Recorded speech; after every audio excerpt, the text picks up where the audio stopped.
Monsieur le ministre, au regard de ce que nous venons de suivre, au regard de votre expérience sur le terrain, j'aimerais demander quel est l'état actuel du tourisme au Bénin.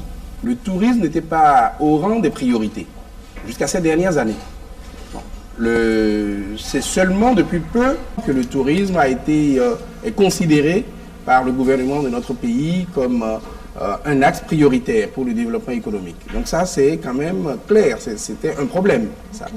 La deuxième chose que je voudrais vous dire, c'est que en ce qui concerne le tourisme, il faut avoir une politique, un document de politique. Nous avions un document de politique qui date de quelques années, mais qui devait être remis à jour. Et ce document a été actualisé en 2013. Ça veut dire quoi? Que la boussole, le document qui devrait permettre au gouvernement, bien évidemment, mais aux partenaires, au secteur privé, aux populations béninoises de savoir quelle est la vision, où est-ce que nous allons, par quels moyens, par quel chemin, ce document vient seulement d'être actualisé.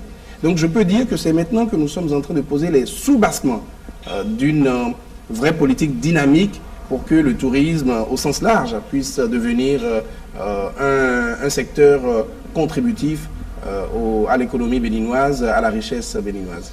Oui, nous avons entendu parler tout récemment du salon de tourisme qui est une activité qui sera faite. Oui. En dehors de ça, il y a le répertoire des métiers du tourisme que votre ministère veut également mettre en œuvre. Est-ce que vous pouvez nous parler un peu de ces activités? Oui. Alors, en fait, disons, je ne voulais pas ennuyer de façon technique nos téléspectateurs.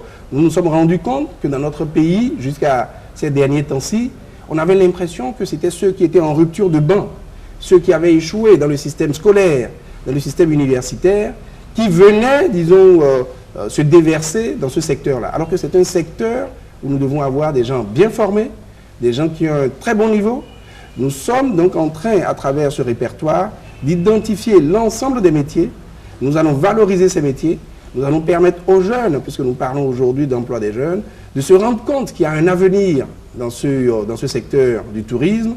Et cela va nous permettre également de discuter avec l'université, de discuter avec les établissements techniques et secondaires pour pouvoir mieux former les nôtres. Et également, disons, ça va nous permettre, au niveau du ministère, à travers une direction qu'on appelle la direction des professionnels et établissements touristiques, la DPET, et également toujours à travers le fonds, nous allons pouvoir former les professionnels. Nous allons faire des modules, nous allons leur permettre d'avoir accès à des modules pour mettre à niveau les personnels dans ces différents métiers. Parce que quand on parle de formation et de tourisme, les gens ne voient pratiquement que les réceptionnistes et ceux qui travaillent dans les restaurants. Et sachez qu'il y a une soixantaine de métiers et ces métiers-là, nous souhaitons les valoriser. Ça va aussi bien du guide qui va effectivement accompagner les touristes sur tel site, à celui qui nettoie évidemment les chambres. Tout cela a besoin de professionnalisme. Donc voilà pour ce qui concerne la formation. Vous avez parlé du Salon national du tourisme. Oui, mais avant d'en arriver, vous avez parlé de la formation. Voilà. Est-ce qu'il y a déjà des écoles, ces écoles seront à créer, c'est ça? Bon. Alors, il faut savoir que nous devons remercier et féliciter le secteur privé béninois. Parce que sans qu'il y ait un cadre institutionnel et juridique, disons, bien incitatif, vous avez déjà beaucoup de Béninois qui se sont investis dans ce secteur à travers les hôtels, les restaurants et à travers, puisque c'est de ça dont nous parlons, à travers les établissements de formation.